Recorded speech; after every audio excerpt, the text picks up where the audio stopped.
The Diary of Dr. X, Episode 26, Dumpster Dinners.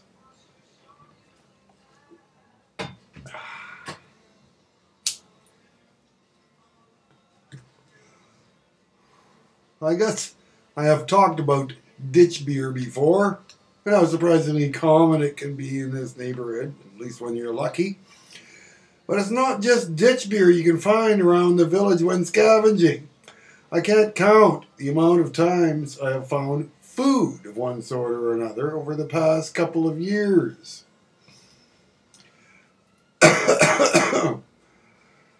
And I don't mean leftovers from restaurants thrown in the dumpster that may be a couple of days old and at risk of salmonella or food poisoning, but real food that is safe beyond question, just like that from the food bank. I find canned goods all the time, which are about the safest thing you can find. Best all this summer was a box full left on a picnic table in Fort Rouge Park. I remember thinking it was a better amount than what you usually get from a food bank in terms of canned goods. Large box, which included diced tomatoes, black beans, assortment of soups, and I forget what all else. I had a somewhat smaller haul a few weeks later from the alley between Roslyn and River by the recycling bins. Each time I took what I could use and left the rest for the next guy. I have no clue what to do with evaporated milk, for example, and left several cans of that the second haul. These types of finds seem to be most common around the beginning of the month, when people are moving from one place to another. Some people just throw out their food, rather than moving it to another city or apartment. I once had a woman actually throw me 3 or 4 cans of tuna off her third floor balcony when she saw me going around collecting cans. One day I also found a box full of a variety of herbal teas this summer. And then just a short ways up the same alley, the same day, a box of various other dry goods in sealed packages, mostly pasta. Some of it was even certified organic. I call these types of days shopping days now, and have even begun to anticipate them near the end of the month, when people move. There is also an organic food store in the Osborne village that periodically leaves out produce or other items. It is always in a little box beside their dumpster, not in it. This implies that they know someone might still be able to salvage it, even though it is past its due date and can no longer be sold. Once I got 2 1-liter bottles of organic milk that were due to expire the following day. There was another half dozen available, but I never checked back to see if they got picked up by somebody else. I froze one and drank the other. Both were perfectly fine. The real coup, though, is finding meat. Meat that you know to be safe, as it is so rare to get meat from the food bank, except for tuna and such in cans. So how do you know the meat is safe? Well, if it is in a can, firstly, like mentioned. For example, I found a large can of flaked chicken one time, just up the alley from my place. It was about the size of 2 regular tuna cans. It was an American brand I had never seen before, already flaked. So I took it home. Later that night, I boiled a cup of white rice and consomme soup, added some onions and garlic, a can of water chestnuts, and a can of green string beans, and 1 egg. Add a dash of lemon pepper, and I had what I consider to be about the best fried rice I have ever cooked to date. The chicken just flaked to pieces, and there was some in every bite, and a bit of soy sauce to the consomme flavoring cooked into the rice, and you'll get my drift. Another time, I found a full package of Winkler's Farmer's Sausage in a dumpster between the river and Stradbrook.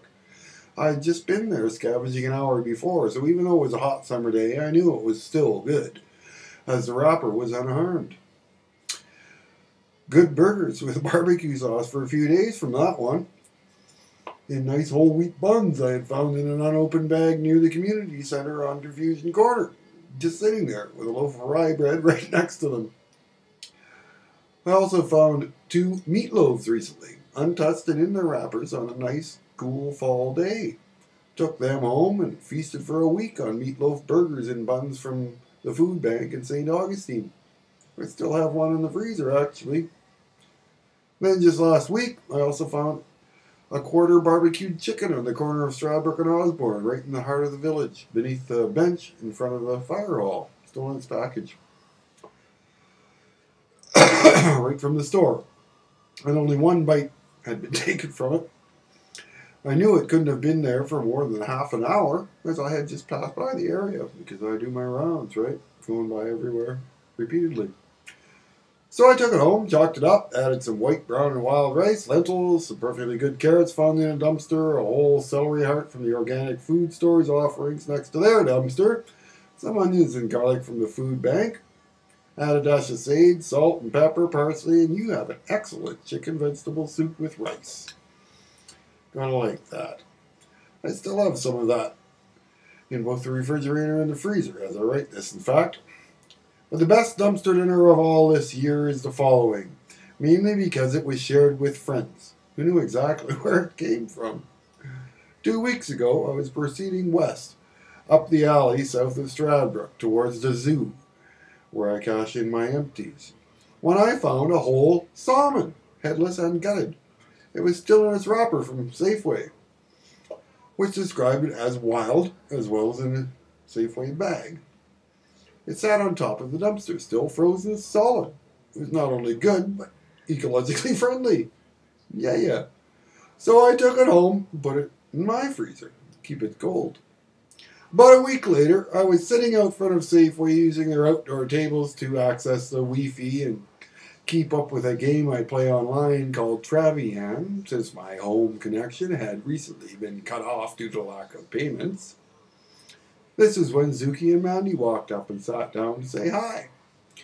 We see each other almost every day out in the street or at the Augustine Soup Kitchen, which we both frequent. We shared a small joint they had as we talked, which I washed down with the can of beer I had in my trench coat pocket. It was late and I had already cashed for the day. I took the occasion to tell them about the story of the salmon and how I had found it, and they agreed there shouldn't be anything wrong with it.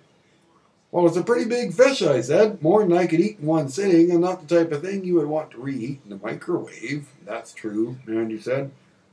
I was thinking maybe we should cook it up on your barbecue and share it, maybe with some rice or something.